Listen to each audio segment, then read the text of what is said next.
This was a study looking at natural conception and prospective time to pregnancy in women that were between 30 and 44 years of age. So these women were trying to conceive naturally. None of them had any history of infertility, and they were followed up for up to a year.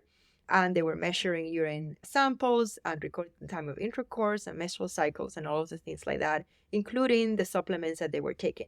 So they looked at a total of 1,036 women and analyzed a total of 4,775 cycles. What they found after adjusting for age, obesity, previous pregnancy, race, and vitamin D intake, that women taking omega-3 supplements had 1.8 times the probability of conceiving in a given menstrual cycle compared to women that were not taking omega-3 supplements. Interesting, huh? Yeah, very interesting. That's a lot. That's a big difference. That is a big difference. Hi, superhumans. I'm Dr. Mavis Garcia. And I'm Dr. Wise. We're two of the physician leaders at Markham Fertility Center, otherwise known as Our Baby, MFC. As fertility specialists, we've witnessed firsthand the challenges, triumphs, and the myriad of emotions that come with trying to conceive. Whether you're just starting to think about having a baby, actively trying, or facing challenges along the way, My Fertility Podcast will be your go-to resource for honest conversations and a supportive community.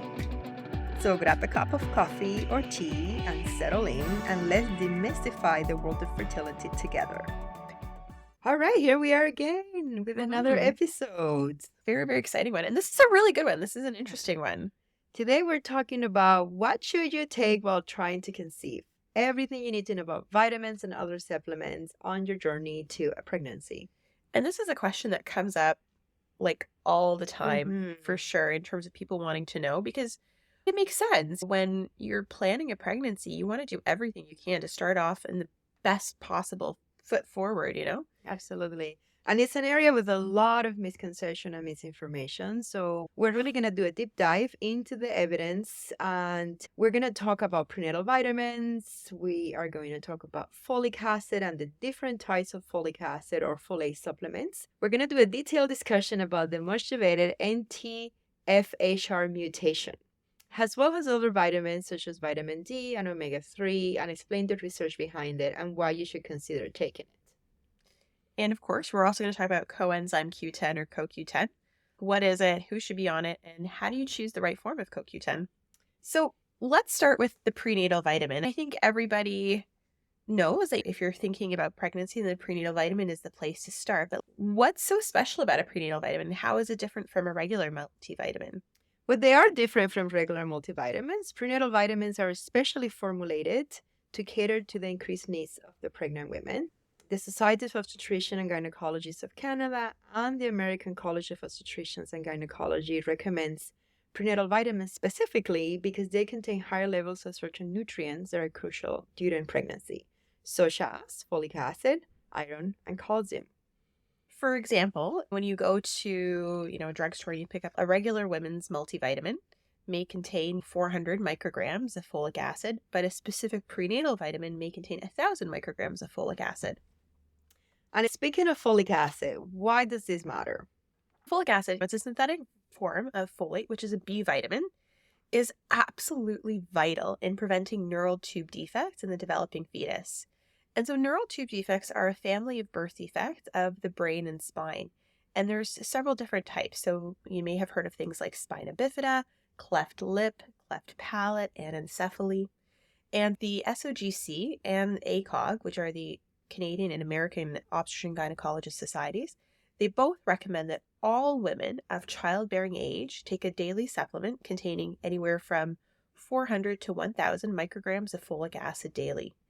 And the really important one is the recommendation is that this should be started at least 3 months prior to conception, because it's so crucial during the first trimester of pregnancy, because that's when the neural tube develops. So really, the ideal situation is to get your levels up before the conception even occurs, so that that first trimester is going to be as healthy as possible. Exactly. So 0.4 to 1 milligram of folic acid for any women of childbearing age, but there are some people that should take extra folic acid. For example, women who are at high risk of having a baby affected by neural tube defects. This would be if you had a prior pregnancy affected by a neural tube defect, if there is a family history of neural tube defects, if you have insulin-dependent diabetes or you have epilepsy that is being treated with medications such as valproic acid or carbamazepine. In any of these situations, you should be taking a higher dose of folic acid, anywhere between 4 milligrams and 5 milligrams daily. Folic acid should be taken alone. It's very important not to take 5 pills of a multivitamin that contains folic acid in order to get to the 5 milligrams of folic acid. So if you're in the high-risk category, you should take 1 prenatal vitamin and supplement with folic acid alone. Usually folic acid comes in about 1 to 2 milligram tablets. The choice of taking 5 folic acid daily is something that should really be discussed with your doctor. Just because we're going to talk today about the benefit of folic acid, it doesn't mean that everybody should rush and take as much folic acid as possible. It is important that if you're a high-risk person who needs extra folic acid, you discuss that dose with your doctor, and the high dose of folic acid of 5 milligrams should be done under medical supervision. Now we want to spend quite a bit of time talking about the difference between folate and folic acid and talking about that mutation that we talked about. Now, this is a bit complicated, so stay tuned and listen in. All right, so there's two things. There's folate and there's folic acid. Folate is a generic term that is used to refer to natural folates in food, but also synthetic folates, which is something that is made in the lab and is what you find in supplements. Now, dietary folates, they are absorbed from the intestine, and through a sequence of chemical reactions, they are converted to something called L-methyl tetrahydrofolate or L5-methyl THF. This is the active form of folate in the body. The process of converting folate to plasma folate or L-methyl tetrahydrofolate is done by an enzyme produced by the NTHFR gene, and this is involved in the last step. Now, that is for dietary folate. Now, for folic acid, which is a synthetic form of folate, it is also converted in the intestine by the same enzyme to the same final product of L-methyl tetrahydrofolate in the plasma. And this is also the active form of folate in the body. So both the dietary folate and the synthetic folic acid are converted into the L-methyl tetrahydrofolate by the enzyme coded by the gene NTHFR. Now, the very important point to make is that where they both go through the same pathway, folic acid is the only form of folate that have been shown to reduce the risk of neural tube defects. And neural tube defects is a very serious birth defect that involves the brain and the spine. And only folic acid has been shown in big studies to reduce the risk. So this MTHFR gene, which there's so much out there about it right now, like on social media, this gene produces the enzyme methylene tetrahydrofolate reductase, which converts 5,10-methylene tetrahydrofolate to the primary form of folate, 5-methyl tetrahydrofolate, that is used by the body. This gene touches many functions in our body. So in the genetic code for the MTHFR gene, there are 2 common variations. And these genetic variants are also known as polymorphisms because they're so common in the general population that they're not really considered mutations per se. In fact, about 30-40% of people will have one of these polymorphisms potentially. So you might have heard out there in the virtual world, they claim that if you happen to be one of these 30 to 40% of individuals that have this genetic polymorphism, then you may not process folic acid properly, and therefore you should not take folic acid, but you should take methyl tetrafolate, which is the end product of the folic acid metabolism. The problem with this statement is that 5-methyl tetrafolate has not been studied in reducing the risk of birth defects and neural tube defects. What has been studied very well is folic acid in the dose of 0.4 to 1 milligram. It's very effective in reducing neural tube defects, even in people that have this polymorphism that we're talking about. And just to highlight this point, I want to emphasize just how strong the evidence is for folic acid supplementation. So let's talk about the results of the Medical Research Council vitamin study, which was pivotal in help guide this recommendation for folic acid supplementation. It was published in The Lancet, a very prestigious journal, in 1991. This was a randomized double-blind prevention trial. So a randomized double-blind trial is the highest level of evidence that exists in medicine.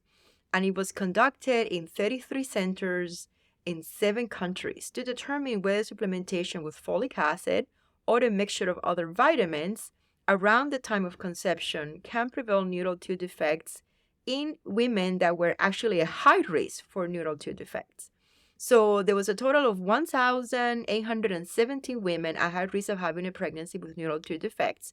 That could be due to a previously affected pregnancy or other reasons. And they were allocated to different groups. Some of them had folic acid and some of the other groups only had vitamins without folic acid. What the study found was a 72% protective effect of folic acid in neural tube defects. So in other words, the risk of having a child with neural tube defect in women that were at high risk for neural tube defects and who had proper supplementation with folic acid was reduced by 72%. There was no demonstrable harm of the folic acid supplementation in the study, and therefore, folic acid supplementation prior to pregnancy can now be firmly recommended for all women, and specifically for women at high risk for having children affected by neural tube defects. In fact, in 1998, the U.S. began mandatory fortification of wheat flour with folic acid, and many other countries, including Canada, followed suit. And what's really interesting is that in the U.S., food fortification has actually been linked to a 19% decrease in all neural tube defects, with an 11% decrease in anencephaly and a 23% reduction in spina bifida. That's wild. I know. It had been estimated that 16 to 58% of neural tube defects can now be prevented by folic acid supplementation. It's worth noting, though, that although consuming 400 micrograms of folic acid each day can prevent the majority of neural tube defects, some have other causes that are unrelated to folic acid intake, like chromosomal abnormalities or other medical conditions. So it's not a 100% perfect solution, and that's something worth keeping in mind. I think it's important to know that pretty much every society around the world that studies women and pregnancy does recommend folic acid, non-methyl tetrafolate supplementation to prevent neural tube defects. That would be something like the American College of Obstetricians and Gynecology and the Society of Obstetricians and Gynecology of Canada.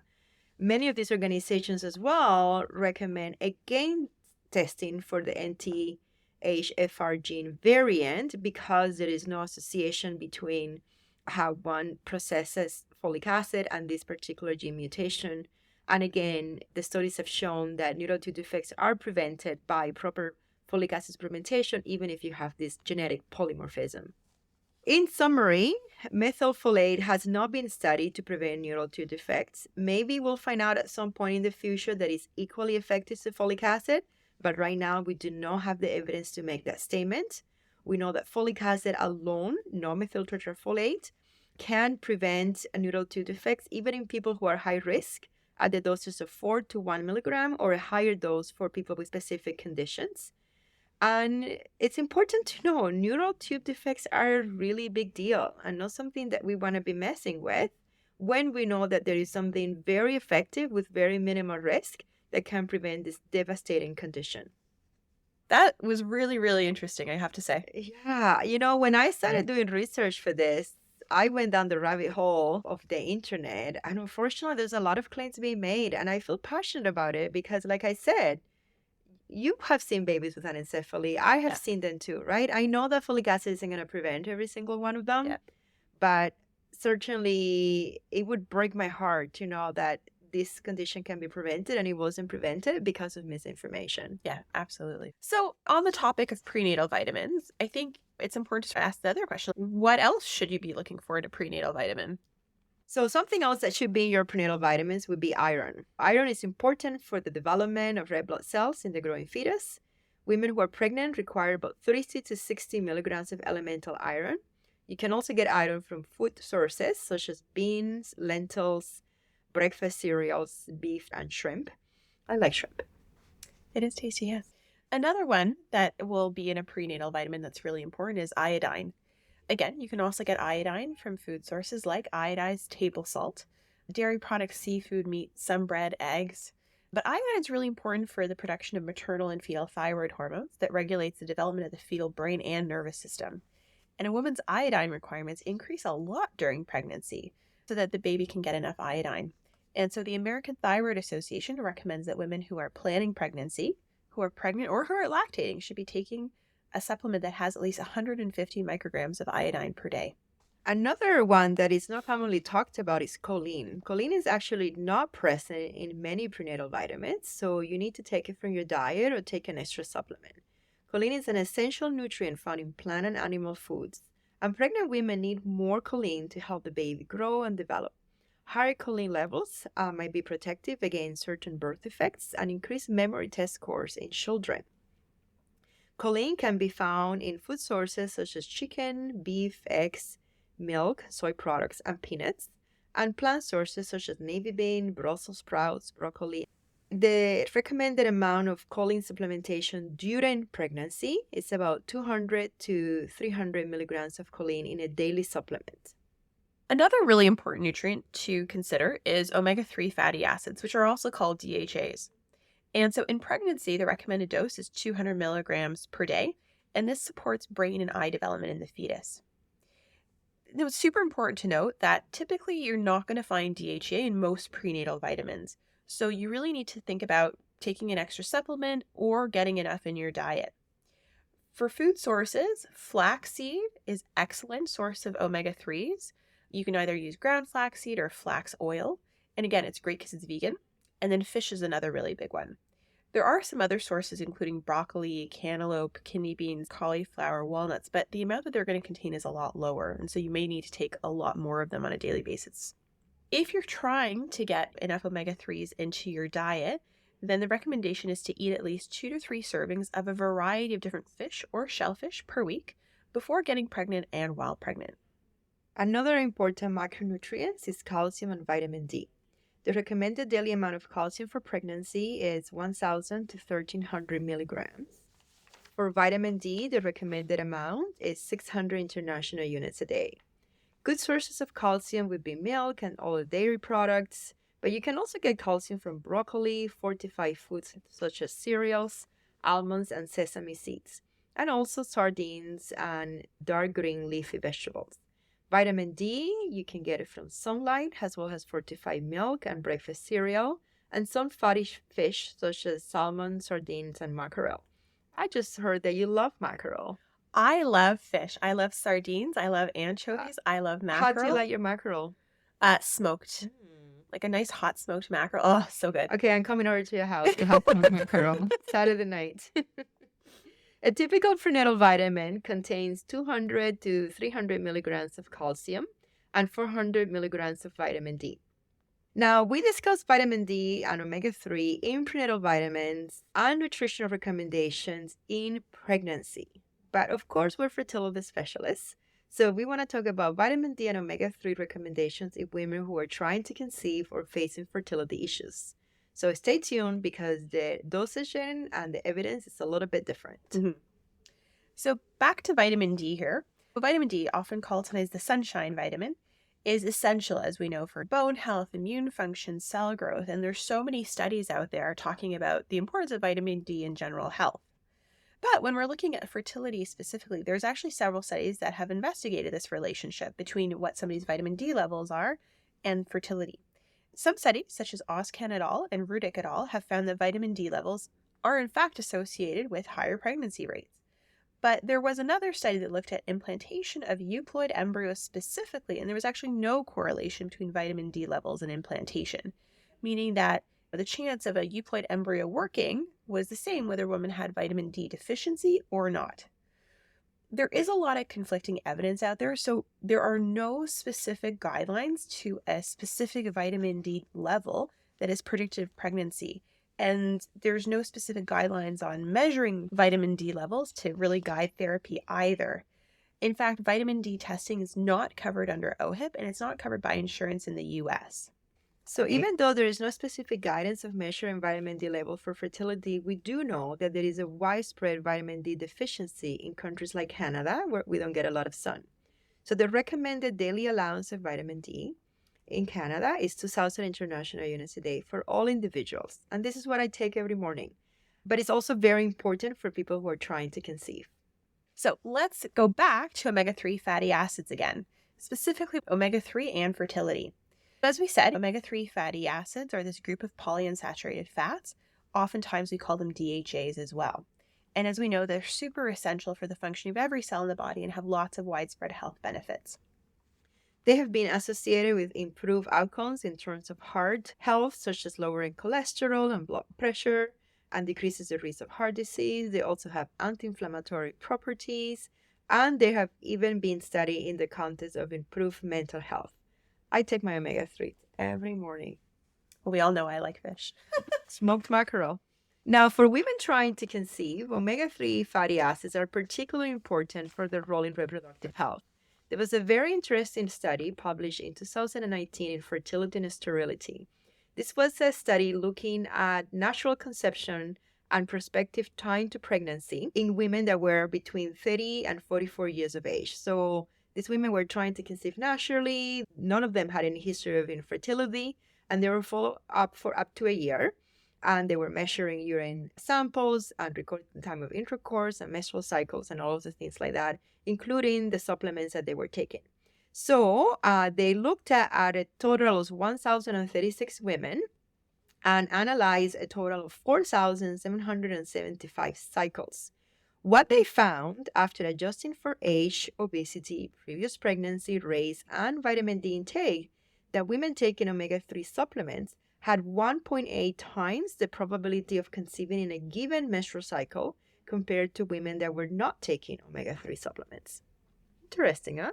Yeah, very interesting. That's a lot. That's a big difference. That is a big difference. Mm-hmm. So while there's no specific recommended daily intake for omega-3 infertility, based on the studies like the one I mentioned above, a general guideline would be to include 2 to 3 servings of fatty fish per week or to take 1,500 milligrams of omega-3 a day. So now on to, last but not least, my favorite. We have coenzyme Q10, otherwise known as CoQ10. Coenzyme Q10 is a naturally occurring substance in the body and again plays a crucial role in the process of energy production within cells. It's also known for its antioxidant properties, protecting cells from oxidative stress and damage. The interest in CoQ10 for fertility specifically primarily stems from its potential impact on egg quality and ovarian reserve. Research suggests that CoQ10 can improve egg quality by enhancing mitochondrial function. So if we all think back to our high school biology class, the mitochondria was the so-called powerhouse of the cell. So as women age, the energy production in their eggs diminishes, potentially affecting egg quality. And so CoQ10 supplementation has been shown to improve this energy production, thereby potentially enhancing egg quality.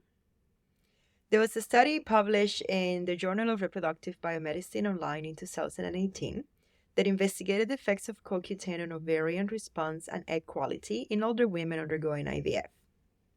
This study showed that CoQ10 supplementation improved ovarian response and increased the number and quality of retrieved eggs in this population.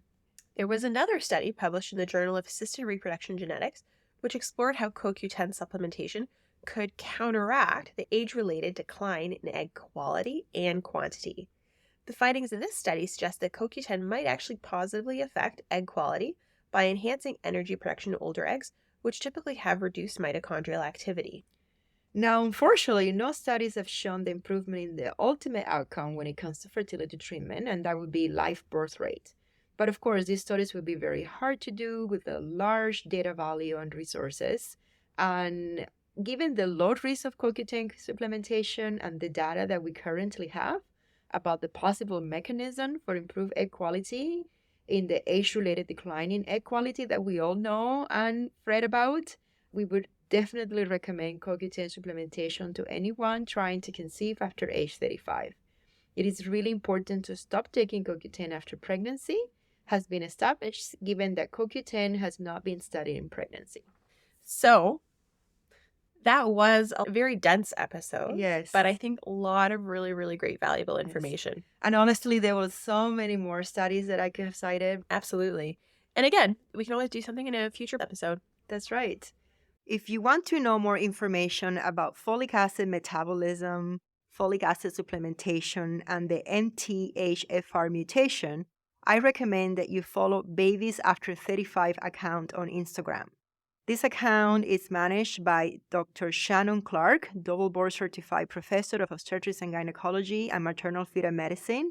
She is very evidence-based and is very good at dispelling myth about these issues. She also provides amazing, very easy to understand information about many other topics in pregnancy. I highly recommend her account. Another fabulous Instagram account that we both follow is the account from Dr. Jen Gunter. She is a Canadian-born gynecologist who was practicing in the US. She's also a best-selling author of several books on gynecologic topics, including menopause and the menstrual cycle. Her Instagram account is at Dr. Jen Gunter. And we highly recommend also checking out her website with her blog, where she talks a lot about the MTHFR mutation as well. Her website is www.thevagenda.com. And that's a wrap for today, Superhumans. If you're looking to connect, get social with us. Follow us on YouTube and Instagram at My Fertility Podcast or visit us online at markandfertility.com. And don't forget, follow, subscribe, and share your favorite episodes. Thanks for listening to My Fertility Podcast and for being a vital part of our community. We know you've got this. We're signing off until next Tuesday. If you found this episode of My Fertility Podcast helpful, please take a moment to head over to the review section and leave us your thoughts. Your reviews and comments are incredibly valuable to us and help guide future episodes. We also welcome you to direct your questions to info@myfertilitypodcast.com.